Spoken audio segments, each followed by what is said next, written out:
নমস্কার, আমি বিথি। আমার চ্যানেলে তোমাদের সবাইকে স্বাগত।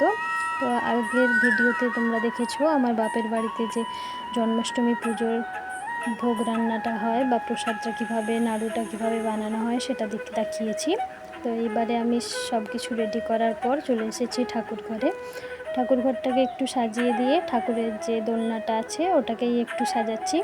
ফুল আমাদের কিছু কিনতে হয় না, বাড়িতে যে ফুলের বাগানটাই আছে ছোটোখাটো, সেখানে অনেক ফুল হয়ে থাকে। বাড়ি থেকে সব ফুল তুলে এনেছি, বাবা সব ফুল তুলে এনে দিয়েছে। আমি ঠাকুর ঘরটাকে সুন্দর করে সাজিয়ে দিচ্ছি। সিংহাসনের চারপাশটাকেও খুব সুন্দর করে ফুল দিয়ে সাজিয়ে দিয়েছি। তো দেখো কেমন লাগছে, তোমরা দেখে বলো।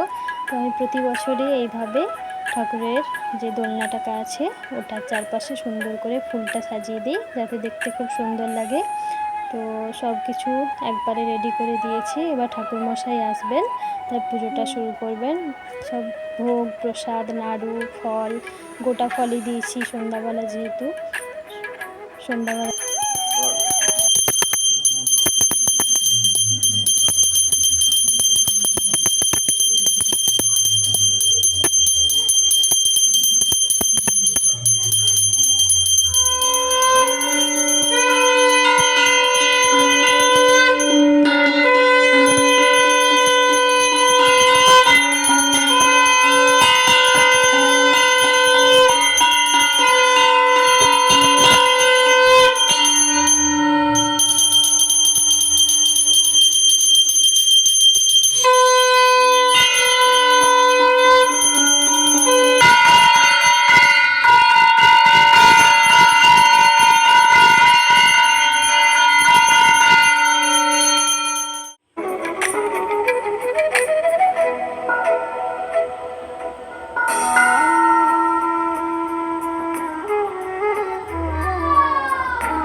পুজো শেষ হয়ে যাওয়ার পর আমরা সবাই মিলে ঠাকুরের কাছে প্রণাম করলাম।